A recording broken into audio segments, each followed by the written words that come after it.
하나님께 감사합시다. 아멘.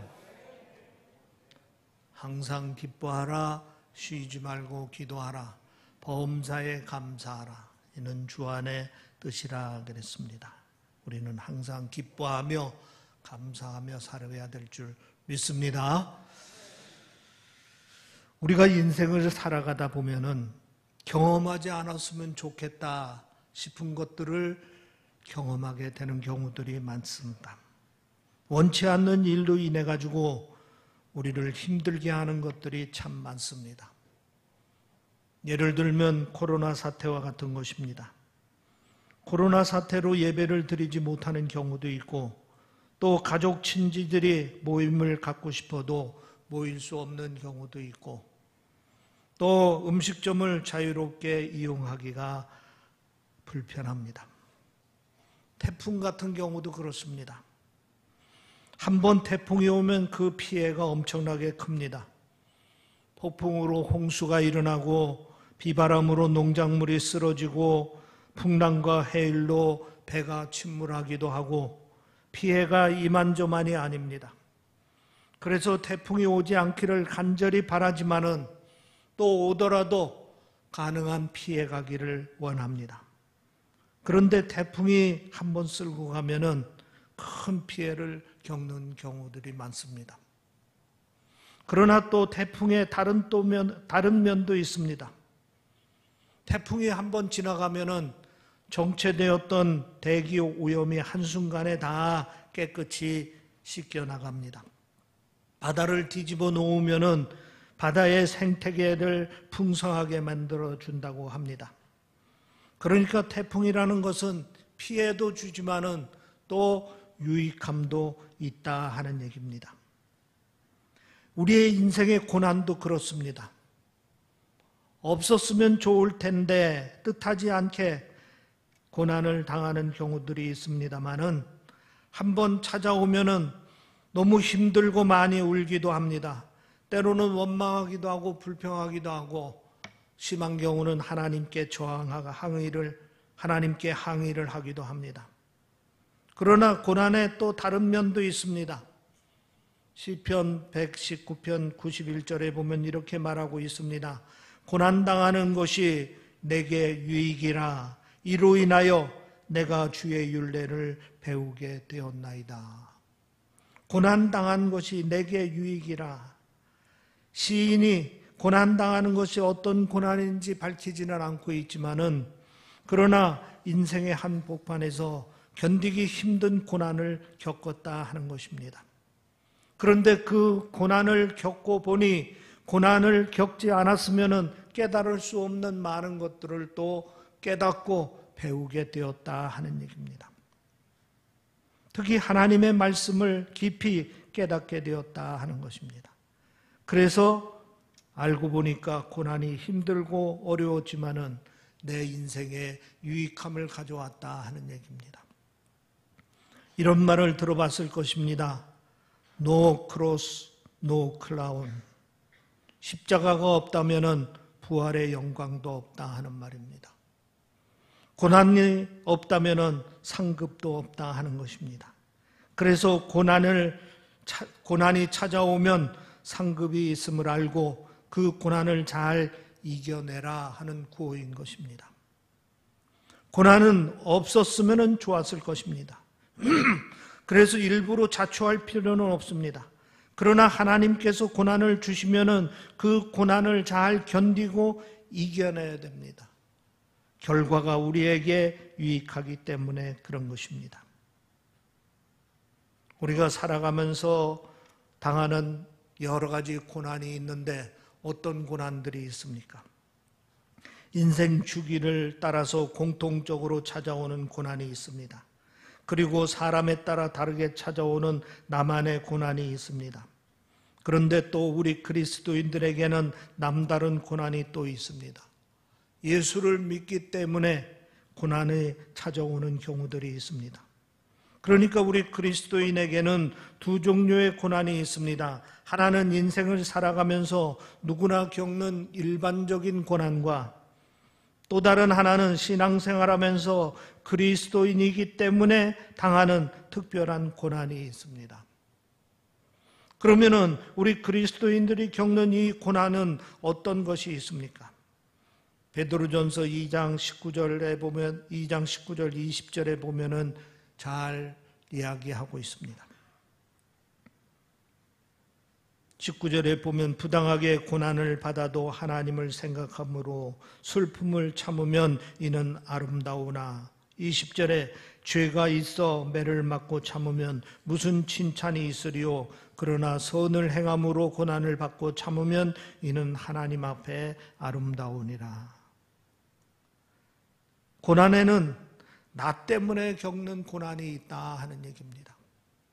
20절 말씀에 보면 죄가 있어 매를 맞고 참으면 무슨 칭찬이 있으리요 라고 말씀하고 있습니다. 죄가 있어 매를 맞고, 그러니까 우리 그리스도인들이 자기 죄 때문에, 자기 실수 때문에, 자기 교만 때문에 고난을 겪는 경우가 있습니다. 이사야서 1장에 보면은 이사야 선지자가 당시 유다의 참혹한 현실을 보면서 안타까움으로 울부짖는 장면이 있습니다. 7절 8절 말씀에 보면은 너희 땅은 황무하였고 너희 성읍들은 불에 탔고 너희 토지는 너희 목전에 이방인에게 삼키웠으며 이방인에게 파괴됨같이 황무하였고 라고 그랬습니다. 이스라엘 백성들이 이방족의 침공을 받아가지고 나라가 망하기 직전에 와 있다 하는 얘기입니다. 이사야 선지자는 그 이유를 이렇게 진단하고 있습니다. 4절 5절 말씀에 보면 슬프다 범죄한 나라요 허물어진 백성이요 행악의 종자요 부패한 자식이로다 너희가 어찌하여 매를 더 맞으려고 더욱더 패역하느냐. 한마디로 지금 겪고 있는 이 고난은 이스라엘 백성들이 하나님 앞에 죄를 지었기 때문에, 하나님을 떠났기 때문에 지금 하나님의 매를 맞고 있는 거다 하는 얘기입니다. 이처럼 우리는 내 실수 때문에, 내 죄로 인해서, 또 내 교만으로 인해 가지고 고난을 당할 때가 있습니다. 하나님께서 매를 들어 나를 때리실 때가 있습니다. 그러기에 우리는 고난을 당하게 되면은 제일 먼저 살펴봐야 될 것이 바로 이것입니다. 혹시 내가 하나님 앞에 매맞을 짓을 하지 않았는가? 내가 하나님 앞에 범죄한 것은 없는가? 만일 하나님 앞에 범죄한 것이 생각나면은 이사야서 1장 16절 말씀을 주목해야 됩니다. 너희는 스스로 씻으며 스스로 깨끗게 하여 내 목전에서 너희 악업을 버리며 악행을 그치고 회개하라 하는 것입니다. 고난의 이유가 내게 있을 때에 빨리 깨닫고 돌아서야 합니다. 잘못을 인정하고 하나님 앞에 회개하고 돌아서야 합니다. 그러면 고난을 멈추게 될 것이고 고난을 통한 귀한 교훈을 깨닫게 된다 하는 얘기입니다. 나의 죄 때문에, 나의 교만 때문에, 나의 실수 때문에 내가 하나님의 매를 자처했습니다. 그럴 때는 빨리 깨닫고 회개할 때 하나님께서 그 고난을 멈추게 하는 것이고 또 그 고난을 통해서 내게 더 유익함을 주신다 하는 것입니다. 두 번째는 이유를 모르고 겪는 고난이 있습니다. 베드로전서 2장 19절에 보면은 애매히 고난을 받아도 하나님을 생각함으로 슬픔을 참으면 이는 아름다우나. 애매히 고난을 받을 경우가 있다 하는 얘기입니다. 이유가 무엇인지 정확하게 알 수 없는 상황 속에서 당하는 고난을 말합니다. 우리가 살다 보면 실제로 이런 고난이 참 많습니다. 경제 위기 때 아무 잘못도 없이 직장에서 정리해고된 사람들이 참 많습니다. 성실히 일했습니다. 열심히 일했습니다. 최선을 다하고 의롭게 살려고 노력했습니다. 그러나 정치가들과 경제 책임자들의 판단착오로, 저들의 실수로 정말 많은 사람들이 감당하기 어려운 고난을 겪은 경우도 있습니다. 미국 9.11 테러 때 WTB 고층 건물이 한순간에 무너졌습니다. 수천 명의 사람들이 졸지에 죽었습니다. 그 가족들 수만 명이 큰 고통을 겪었습니다. 저들은 나름대로 열심히 맡겨진 일에 열심히 일하고 있었을 뿐이고 아무런 잘못도 한 것이 없습니다. 그런데 이유도 없이 그러한 큰 고난을 겪게 되었습니다. 이럴 때는 우리가 욥에게서 교훈을 배워야 됩니다. 여러분이 잘 알고 있다시피 욥은 동막의 의인이었습니다. 그러나 어느 날 갑자기 가족도 잃고 재산도 잃고 심지어는 곁에 있던 아내가 당신이 그래도 자기의 순전을 굳게 지키뇨 하나님을 욕하고 죽으라 하고 저주를 하고 도망가기도 합니다. 정말 기가 막힌 일입니다. 하루아침에 가지고 있는 모든 것을 다 잃었습니다. 이때 욥은 이렇게 말했습니다. 우리가 하나님께 복을 받은 즉 재앙도 받지 아니하겠느뇨 하고 이 모든 일에 욥이 입술로 범죄치 아니하느냐. 입술로 범죄치 아니하니라. 우리가 욥처럼 이유를 모른 채 고난을 당할 수 있습니다. 이때 일단은 참는 것이 중요합니다. 그리고 중요한 것은 입술로 범죄치 않는 것이 중요합니다. 하나님을 원망하지 않도록 해야 됩니다. 그러면 머지않아 그 고난의 터널을 빠져나올 수 있고 하나님의 위로와 회복의 축복을 받게 되는 것입니다. 어쨌든 원인도 알 수 없이 이유도 없이 고난을 당하게 될 때에 우리가 제일 조심할 것은 하나님을 원망하거나 불평하지 아니하고 그래도 끝까지 하나님을 바라보는 믿음을 지키는 것이 중요하다 하는 얘기입니다. 세 번째는 하나님 때문에 겪는 고난이 있습니다. 베드로전서 2장 20절에 보면 오직 선을 행함으로 고난을 받고 참으면이라고 말씀했습니다.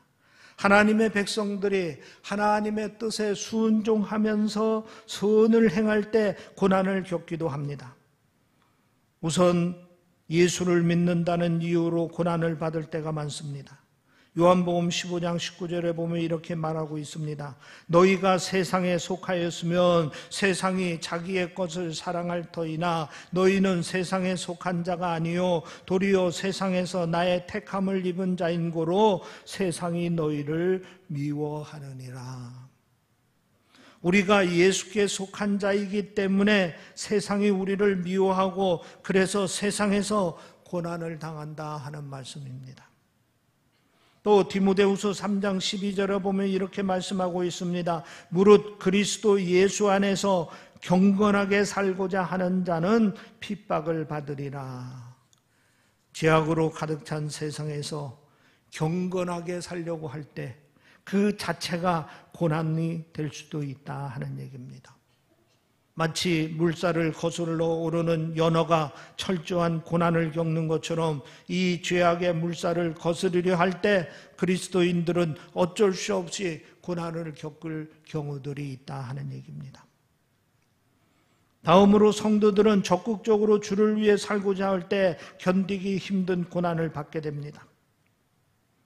요한복음 21장 15절 이하에 보면은 주님께서 베드로에게 내 양을 먹이라 당부를 하시는 장면이 소개됩니다. 그리고 주님을 따르라고 명령을 하십니다. 그러면서 이렇게 주의 사명을 감당하게 될 때 고난을 겪게 될 것이라고 말씀하십니다.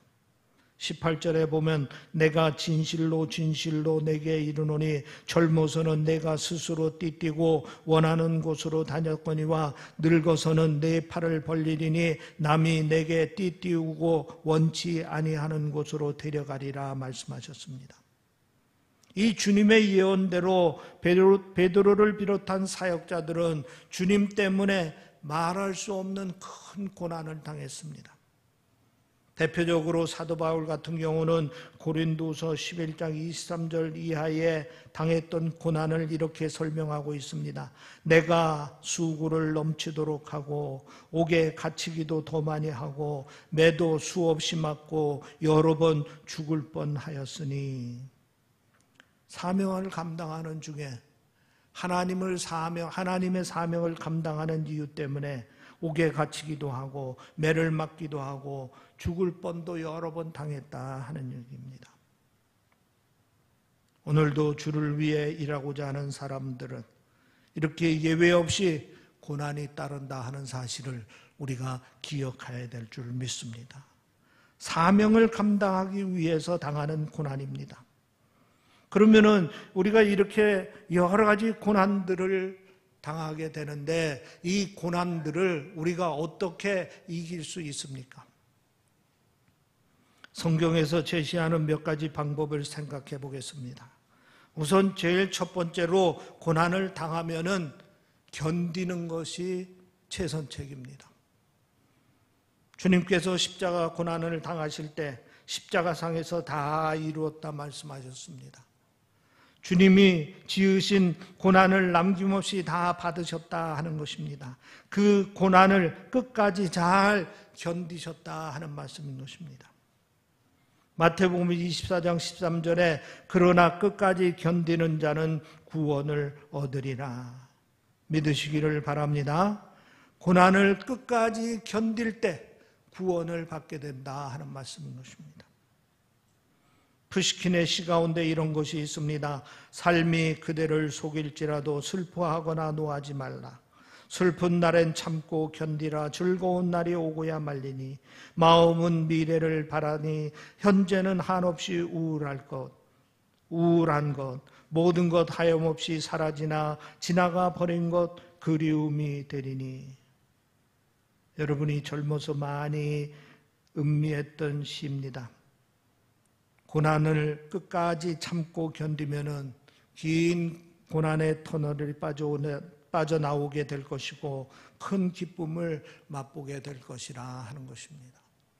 견디는 것이 중요합니다. 오래전에 목사님들과 불가마에 간 적이 있습니다. 얼마나 뜨거운지 가마를 깔아놓고 그리고 담요를 2개 덮고 그것도 모자라 수건으로 머리를 가려야 견딜 수 있는 곳입니다. 한 목사님이 15분은 견뎌야 된다 하는 얘기입니다. 그래야 목회를 잘한다 하는 것입니다. 15분을 견디지 못하면 교회를 떠나야 한다고 협박까지 했습니다. 10분도 참기 힘든 곳이었습니다. 불가마도 목회 정신으로 버텨야 한다는 말에 15분을 견디고 그리고 15분을 더해서 30분을 견딘 적이 있습니다. 고난이 오면은 일단 견뎌야 합니다. 이를 악물고 버텨야 합니다. 그러면 반드시 고난은 지나가게 되어 있습니다. 그리고 복된 순간이 찾아옵니다. 고지가 바로 코앞에 있는데 중간에 포기할 수 없는 겁니다. 조금만 더 견디면은 곧 회복되는 때가 오는 줄 믿으시기를 바랍니다. 그 다음에 두 번째로는 고난을 당하게 되면은 하나님 앞에 엎드려 기도를 해야 됩니다. 야고보서 5장 13절에 이렇게 말씀하고 있습니다. 너희 중에 고난당하는 자가 있느냐? 저는 기도할 것이요. 고난당하는 사람은 하나님 앞에 엎드려 기도하라 하는 말씀입니다. 왜 기도하라고 하십니까? 우리 힘으로는 견디기 어렵기 때문입니다. 나 혼자서는 고난의 한복판에서 원망할 수밖에 없기 때문입니다. 무엇을 위해서 기도해야 됩니까? 인간적으로 빨리 고난이 지나가게 해달라고 기도할 수도 있습니다. 그러나 이보다 더 중요한 기도는 우선 능력을 달라고 기도해야 됩니다. 예수님께서 제자들을 파송하면서 성령이 너희에게 임하면 너희가 권능을 받고라고 말씀했습니다. 이때 권능이 바로 고난을 견디는 능력입니다. 이 능력이 우리에게 임해야 됩니다. 이 능력을 받아야 우리는 고난을 이겨낼 수가 있습니다. 또 한 가지, 고난 중에 하나님을 실망시켜드리지 않게 해달라고 기도해야 됩니다. 욥이 그 말할 수 없는 고난 중에서도 원망하지 않았습니다. 입으로나 말로나 죄를 짓지 않았습니다. 결코 하나님을 떠나지 않았습니다. 어차피 지나갈 고난입니다. 돌이켜 남는 것은 어떻게 고난의 터널을 빠져나왔느냐 하는 것입니다. 고난 중에도 하나님을 기쁘시게 해드리면은 우리 힘으로는 기쁘게 해드리는 것이 우리 힘으로는 안 됩니다. 주님께서 도와주셔야만 되는 것입니다. 주님께서 권능을 주시고 참고 견디게 하시고 그리고 극복하게 하시도록 우리가 하나님께 기도해야 되는 것입니다. 세 번째 중요한 것은 고난을 당하면 우리가 기뻐해야 합니다. 베드로전서 4장 13절에 이렇게 말씀하고 있습니다. 오직 너희가 그리스도의 고난에 참여하는 것으로 즐거워하라. 이는 그 영광을 나타내실 때에 너희로 즐거워하고 기뻐하게 하려 함이라. 또 누가복음 6장 22절 23절에 보면 이렇게 말씀하십니다. 인자를 인하여 사람들이 너희를 미워하며 멀리하고 욕하고 너희 이름을 악하다 하여 버릴 때에는 너희에게 복이 있도다. 그날에 기뻐하고 뛰놀라. 하늘에서 너희 상이 큼이라. 일단 고난이 찾아오면 기뻐하라 하는 것입니다. 왜 기뻐하라는 것입니까? 어떤 고난 중에 기뻐할 수 있습니까? 그 이유는 하늘의 상급이 있기 때문이다 하는 얘기입니다. 하나님께서 고난을 이긴 사람에게 상을 주실 것이기 때문입니다. 이 땅에서도 위로하시고 회복해 주실 뿐 아니라 더 큰 것은 저 하늘의 상이 크기 때문이다 하는 얘기입니다. 고난이 없으면 상도 없습니다. 우리가 예수를 믿으면 구원받고 하늘나라에 가는 거야 당연하겠죠. 그러나 저 하늘나라에서 받을 상은 어떤 고난을 어떻게 이겼느냐에 따라서 주어지는 것입니다. 우리가 하늘의 상급을 바라보며 그 고난 중에 기뻐할 수 있습니다. 그래서 고난이 다가오면 믿음으로 상을 바라봐야 될 줄 믿습니다. 눈앞만 바라보지 말고 저 멀리 저 하늘나라를 바라보시기를 바랍니다. 거기에 여러분들이 기다리고 있는 상이 있습니다. 그러면서 우리가 기뻐하면서 극복해야 된다 하는 얘기입니다. 결론적으로 말씀을 드립니다. 주님께서 우리에게 은혜를 베푸신 것은 주님을 믿게 할 뿐 아니라 주님을 위해 고난도 받게 하려고 은혜를 주셨습니다. 그렇기 때문에 고난을 이기는 방법은 믿음으로 어떻게 하라고 그랬습니까? 참고 견뎌야 됩니다. 두 번째는 능력을 달라고 기도해야 됩니다. 세 번째는 하늘의 상급을 바라보며 기뻐해야 합니다. 여러 가지 이유로 당하는 고난을 넉넉히 이기고 승리할 수가 있습니다. 그리스도의 고난을 영어로 The Passion of Christ라고 합니다. 이때 패션은 순환 또는 고난이라는 뜻 외에 본래의 뜻은 열정, 갈망이라 하는 뜻이 있습니다. 열정, 갈망. 그러니까 주님께서 열정을 불태우신 것, 그것이 고난이라 하는 말입니다. 우리가 고난이 다가올 때 주님처럼 온 몸으로, 온 마음으로, 온 열정으로 견디고 이겨낼 수 있기를 주님의 이름으로 축원합니다. 기도하겠습니다. 아멘. 할렐루야. 아버지 하나님, 우리의 삶을 지키시고 인도하시고 또 하나님의 선하심으로 역사하여 주시는 줄 믿습니다. 뜻하지 않는 고난을 겪을 때가 있습니다. 고난이 올 때는 먼저 나의 잘못 때문에 온 고난이 아닌가 헤아리고 잘못에서 온 고난임을 깨닫게 되면 곧 회개하고 돌아갈 수 있도록 회개의 역사를 허락하여 주시옵기를 원하옵나이다. 또한 이해할 수 없는 고난을 겪는 경우도 있습니다. 이유도 없이 고난을 겪는 경우도 있습니다. 또 사명을 감당하기 위해서 받는 고난도 있습니다. 이러한 모든 고난들을 주의 이름으로 이기고 승리하여 하나님께 영광 돌리는 삶을 살 수 있도록 인도하여 주시옵소서. 특별히 고난을 이기는 방법을 이 시간 3가지로 말씀해 주셨는데, 믿음으로 참고 견디게 하여 주시옵소서. 능력을 달라고 기도하고 기도로 승리할 수 있도록 도와주시옵소서. 하늘의 상급을 바라보며 기뻐하며 극복할 수 있도록 인도하여 주시옵소서. 우리 모든 성도들 이런 모양 저런 모양 거대한 고난들을 겪고 있습니다. 이 고난을 극복하고 승리하여 하나님께 영광 돌리는 성도들이 될 수 있도록 인도하여 주시옵소서. 감사하며 우리 주 예수 그리스도의 이름으로 기도하옵나이다. 아멘. 주신 말씀 마음에 담으면서 찬송가 353장 드리면서 정성을 드린 예물 주님께 봉헌하겠습니다.